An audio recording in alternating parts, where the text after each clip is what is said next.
This mutation was random, accidental, a copying error in a universe that doesn't care about outcomes.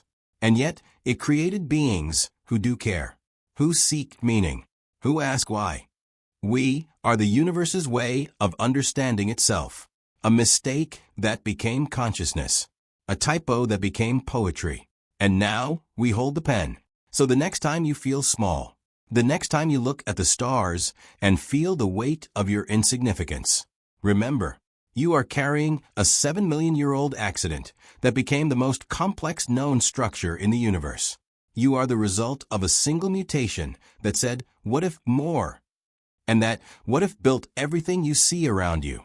The question isn't whether this mutation changed humanity forever. The question is, what will we do with it next?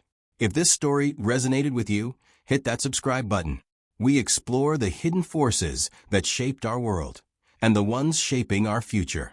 Drop a comment below. What's a flaw you have, like being too sensitive or overthinking, that actually helps you in your job or relationships? I'll pin the most interesting story. Stay curious. In every cell of your body, right now there is a mistake, a single letter copied wrong, a typo in the book of you. And that typo? It built Rome. It wrote Shakespeare. It put a flag on the moon. It is the reason you can understand these words, the reason you can imagine tomorrow, the reason you exist at all. This is the story of a mutation, so small, scientists almost missed it, so powerful, it redefined what it means to be human. And here's the terrifying part.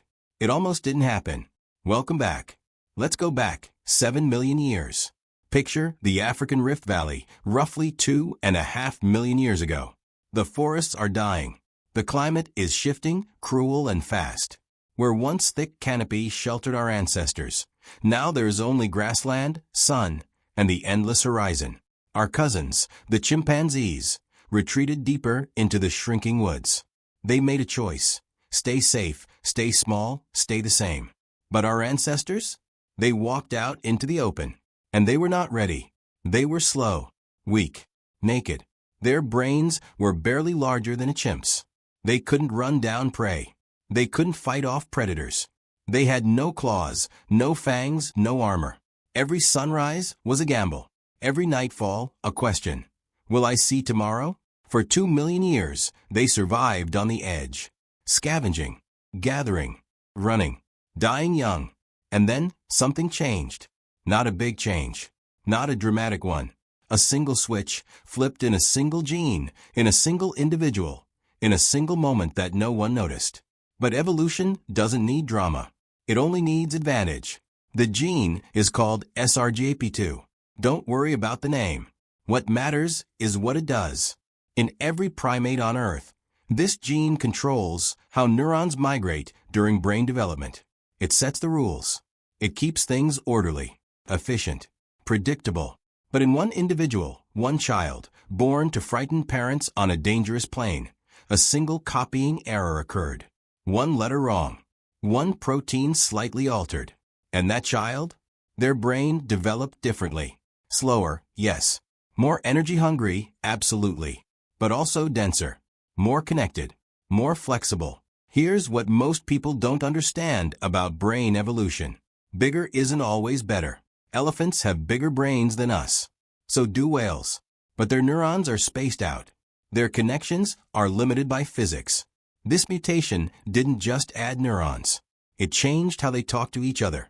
It created something neuroscientists call prolonged synaptic plasticity, a fancy way of saying, this brain could rewire itself based on experience. It could learn, not just instinct, not just pattern recognition, true learning, the kind where you try, fail, adjust, and try again. Now, you might think, okay, smarter ape. So what? But evolution doesn't work in isolation. A mutation is only as powerful as the environment that selects for it.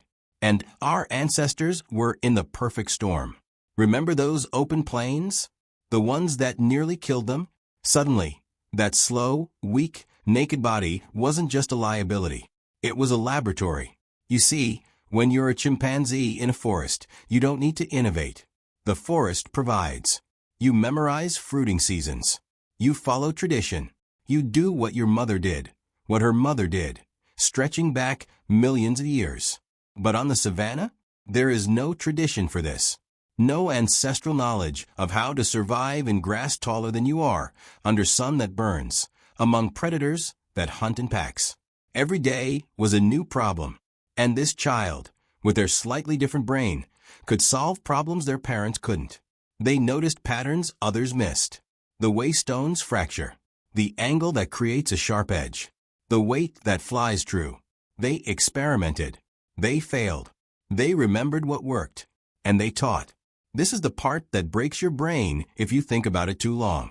Teaching requires something no other animal has in the same way: theory of mind. The understanding that what is in your head is not automatically in mine, that I must translate, demonstrate, correct. This mutation didn't just make one person smarter. It made culture possible. Here's where it gets wild. For 2 million years, stone tools barely changed. The same hand axe, over and over, generation after generation. Because without teaching, without cumulative culture, each generation started from zero. But once this mutation spread, once enough brains could learn, teach, and build upon previous knowledge, something flipped. Culture became an inheritance more powerful than genes. A chimpanzee is born with almost everything it needs to be a chimpanzee. Instinct handles the rest. But a human child? Born helpless, unable to survive alone for years. Because evolution shifted the burden. It said, I will make you fragile at birth, but in exchange, I will make you adaptable. You will not be programmed with answers. You will be programmed to find answers. And those answers will come from the people around you. Language, fire, cooperation in groups larger than family ties. None of these were inevitable. Each required brains that could handle abstraction, metaphor, recursive thought. I think that you think that I think. This single mutation was the key that unlocked all of it. Not because it was magic, because it was just enough. But let's be honest about something. Every evolutionary advantage is a trade-off. This mutation gave us everything: art, science, love that transcends biology, the ability to wonder about our own existence. It also gave us anxiety, depression, the capacity to imagine futures that terrify us, to ruminate on the past, to hate based on abstract ideas rather than immediate threat. A chimpanzee does not wake up at 3 a.m. worrying about mortality. It does not create technologies that threaten its own existence. It does not build social structures so complex they become traps. We are the only species that can imagine utopia, and the only species that can imagine dystopia. That is the price of this brain. That is the weight of this mutation. Today, we stand at another edge. We have sequenced this gene. We understand, roughly, what it does. We have begun editing genes with tools like CRISPR. And the question is no longer can we. It is should we. Because here's the final twist in this story.